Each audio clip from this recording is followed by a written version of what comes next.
Hey guys, welcome back to my channel. My name is Georgia and I'm a knit and crochet designer, and today I'm going to show you how to make this brighten up your day sweater. So first things first, you do need to know how to crochet to be able to make this sweater. So maybe you've done a few projects, maybe you've made a scarf or a hat, or you know, some basic like first stuff, and maybe you've not made a sweater yet or a jumper, and you know you want to take the next step. I feel like this is the perfect project to do that. So it is easy.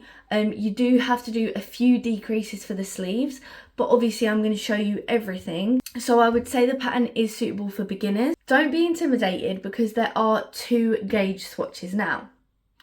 Do I need to go into how important the gauge swatches are? I really hope not. Don't come crying to me if you don't do the gauge swatch and then your jumper turns out the wrong size. So there's a gauge for the body because it's double crochet, and then there's a gauge for the sleeves because they're half double crochet. All you have to do is just do 2 gauge swatches and make sure they're correct, and then you're good to go. So with that in mind, I'll leave the gauge on the screen now and also the yarn yardages that you're going to need. The sizes that are available for the sweater are extra small to extra large. I'll leave all the size and info on the screen for you now, so you can pause the video and check which size you want to do. So there is a written pattern which you can download from my website. I'll leave the link below for that. There is a little bit more info of sizing. There's like a schematic, and obviously it's just like a completely different format, so it depends what you prefer working from, but that is available if you should want it. You're obviously also going to need crochet hooks, so I used a 4.5mm crochet hook. You want to use that, or the size needed to obtain the gauge. So if you do a gauge swatch and it turns out too small, go up half a hook size or a whole hook size, and if the gauge swatch turns out too big, then go down hook size or half a hook size. The yarn I used was from The Works, which I don't know, I think that's just a UK thing. A funny story actually. So I wanted the sleeves to be dark blue, so I went to The Works, got my yarn, realised I was going to run out of dark blue, went back to get dark blue for the sleeves, and the whole yarn section had just completely gone. Like there was no yarn in there at all. I just had to use what I had and do light blue, which I think worked out great anyway. I just got like a budget friendly acrylic DK weight yarn. You could also use a wool mix or a wool yarn, you know, go a bit more premium if you want, but mine was just budget friendly. A few more essential bits of information for you. The pattern does use US crochet terms. In the description below there are timestamps for like each different section of the pattern. And if you do have any questions at all, please leave them for me in the comment section and I will get back to you. Don't forget to tag me on socials at JeggoCrochet. I love seeing your makes and I want to see your colourways. I was saying in another video that I would love this in black and cream, or like even like black and orange, or like a neutral and a bright. I feel like there's so many different colourways you could do with this. I want to see all your creativity shining through. And one last thing, don't forget to subscribe. Also like the video if you do enjoy it and you want more tutorials from me. But without any more babbling, let's get crafting. Okay, so this is the yarn that I used, and something I forgot to mention as well is that the beginning chain 2 counts as a stitch throughout this pattern. So I'll show you what I mean if you're not sure what that means, but I just wanted to preface that. And here's my 4.5mm crochet hook. Please ignore the state of it. Okay, so you want to start with your darker colour, and we're going to start with a slip knot, and then we're going to make our beginning chain. So I'll leave on the screen how many you should chain depending on what size you're making. So now you have your beginning chain, we're going to start off with row 1. So we're going to start off with a double crochet in the 3rd chain from the hook. So you've got 1, 2, 3. We're going into that 3rd one. You want to yarn over, insert your hook into that chain, yarn over, pull up a loop, yarn over, pull through 2, yarn over, pull through 2.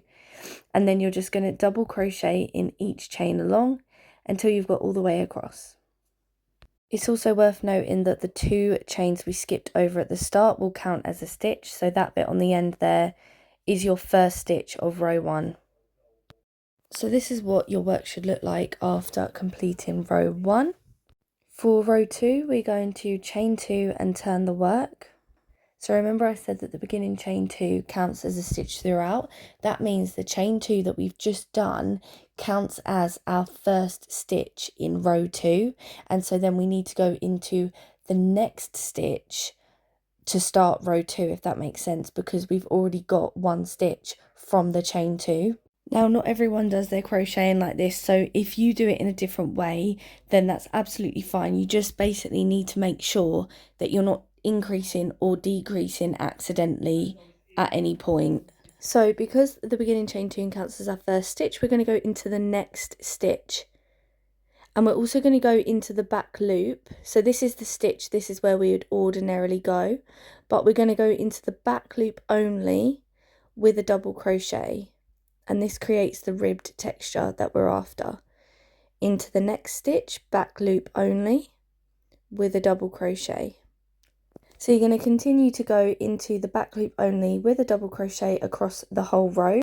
This is what the ribbing should be looking like, and then obviously I just said you're going to do that across the whole row. So when you get to the end, just remember that that bit is the last stitch.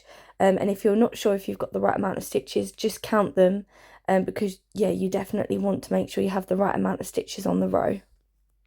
Once you've done row 2, you're just going to continue to do row 2, so chain 2, turn the work, double crochet in the back loop only across the whole row, keeping the stitch count the same for every row. I'll leave on the screen how many rows in total you need to do for this section, but also the colour changes. I'm going to show you how to change colour in a minute if you're not sure, but the colour changes are 4 rows of dark colour, and then 2 rows of light colour, 4 rows of dark colour, 2 rows of light colour, and so on. So just repeat that throughout until you have however many rows it says to do on the screen. Okay, so if you're unsure, I am just going to show you how to change colour. Obviously I've got a bit further on in the pattern, but the same thing still applies. So I still have one more stitch to do to complete the row, so I'm going to start doing that stitch as normal, but I'm going to stop when there's 2 loops left on my hook. Now I'm going to grab my light blue colour, and I've dropped the dark blue working yarn. I'm literally going to just get that light colour, I'm going to wrap it around my hook, and I'm going to pull it through those last 2 loops on my hook, and there I've changed colour, and now I'm ready to seamlessly go into the next row. From here I would just chain 2, turn the work, and carry on as normal. Let the dark blue strand just hang where it is. You can cut the dark blue yarn if you find it easier. Okay, so now you've got your total amount of rows that you needed to do for the first section. We're going to go on to the next shaping. For all sizes, you need to chain 16. So where we'd normally chain 2 and turn, we're going to chain 16. Once you've got your 16, you can turn the work. We're going to do a double crochet in the 3rd chain from the hook, and then double crochet in each chain that we just made. So I'm working my way down the chain. This is what mine looks like so far, and you just want to make sure you go into every chain. So I think I've got one left. Yeah, I've got one left there. Sorry about the cat. Make sure you do every chain. Obviously the colour change has helped me there. And then we're going to go into the back loop only. I'm so sorry for the distraction. Back loop only once we get to the main body section that we've been working on this whole time, with a double crochet, and then continue to work in the back loop only, double crochets along the whole rest of the row, and you'll now have a new stitch count. And again, the chain 2 that we skipped over after we did the chain 16 counts as a stitch. So I'll leave the stitch count of how many stitches you should have after this row on the screen, but effectively now your row includes this extra chain 16 at the top, which is going to be the neck area. You're going to keep working back and forth. Obviously you want to keep changing the colours in the correct way, so the dark colour for 4 rows, the light colour for 2 rows, repeat that throughout, and you're going to do this until you have a total of however many rows it says you should have on the screen now. So that includes the whole work you've done so far, the total amount of rows. So yeah, just keep doing that with your new stitch count until you have however many rows it says to do. So once you've completed that, your work should be looking a little something like this. We're now done with the neck shaping and we're going to effectively do the other shoulder. So for your next row, you need to turn your work. We're not doing any chains. Instead, we are going to slip stitch into the next stitch and then keep slip stitching along until you have a total of 16 slip stitches, and this does not include the last stitch of the previous row. Make sure you don't do it too tight. You want to keep it nice and loose. Once you've done your 16 slip stitches, I'm now changing colour, but you might not have to change colour. So we're done with that section now. Those stitches are going to stay there. I've changed colour. I'm going to chain 2.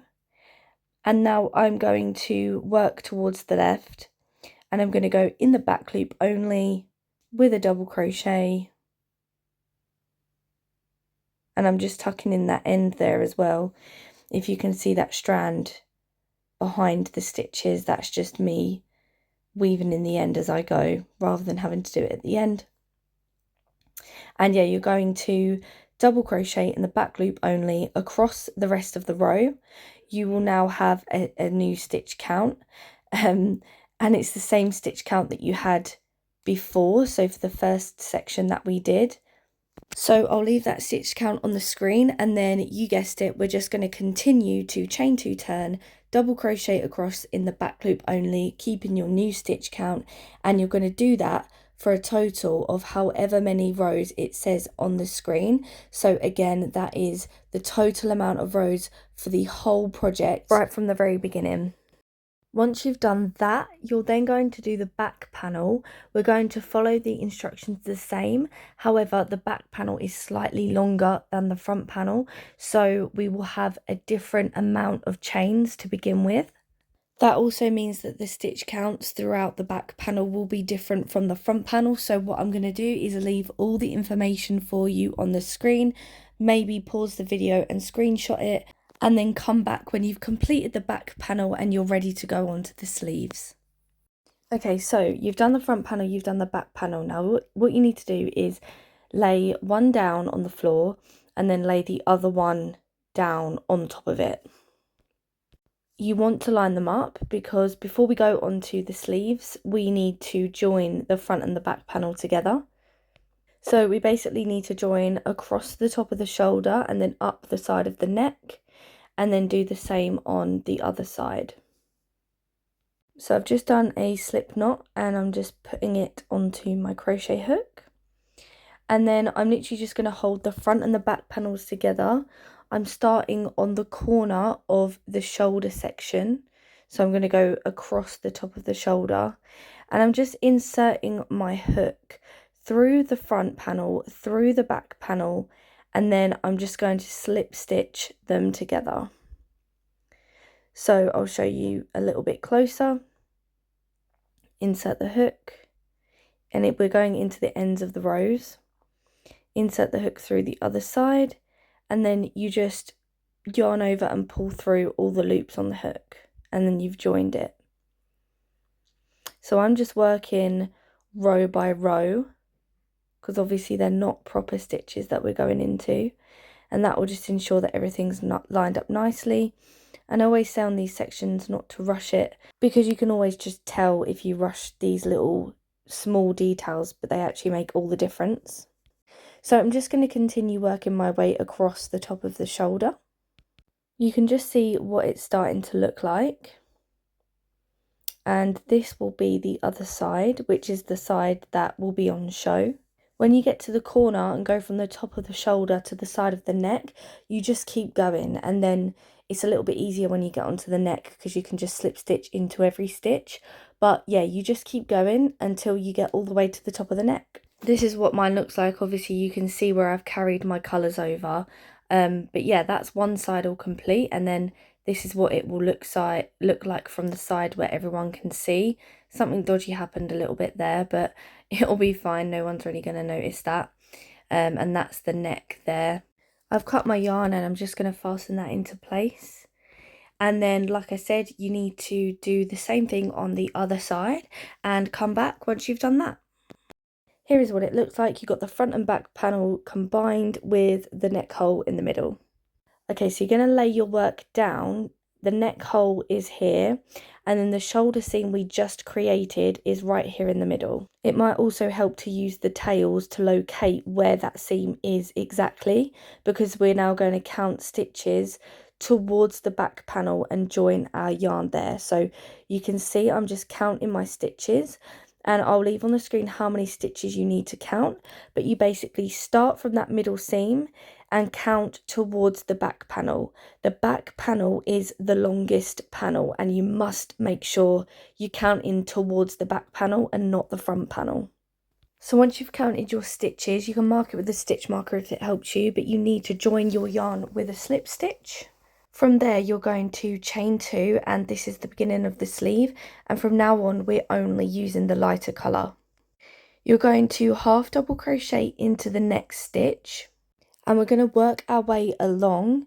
So obviously we're working on the back panel now. We're going to go all the way up to that shoulder seam, and then we'll start working down the front panel as well. So basically, once you've done your chain 2, you need to half double crochet in the next however many stitches it says on the screen. When you do get to that shoulder seam, the stitches can be a little bit sort of not clear, but just use your best judgment, spread them out as well as you can, and I'll leave a stitch count on the screen of how many stitches you should have at the end of row 1 for the sleeve, including the beginning chain 2. So here's what row 1 of my sleeve looks like. I've still got the neck hole in the middle there, and my right side is facing up. Now we've got row 2.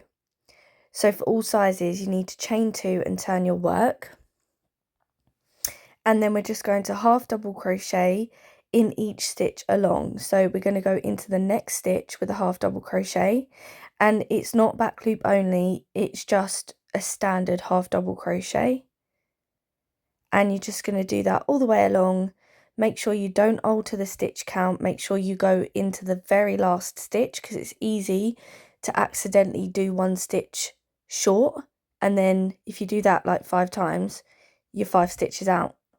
And then you need to repeat this, so chain 2, turn, half double crochet in each stitch across, and you need to do that for a total of however many rows it says on the screen, so it's different for each size, and that's obviously for just the sleeve section. Like the total amount of rows is just for the sleeve section. Once you've completed those rows, your work will be looking a little something like this, obviously depending on what size you're making. We're now going to do a decrease row.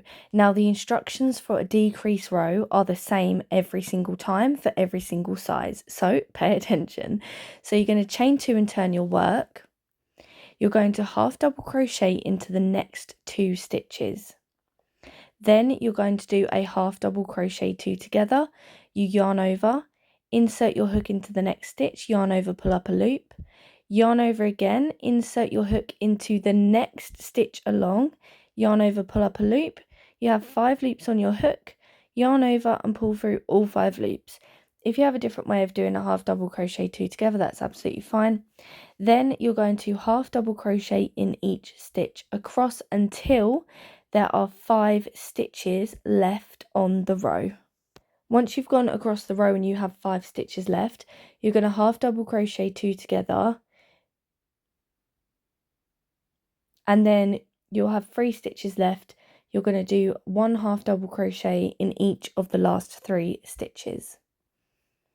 And that is a decrease row. Every time you hear or see the instructions for a decrease row, that is what you're going to do.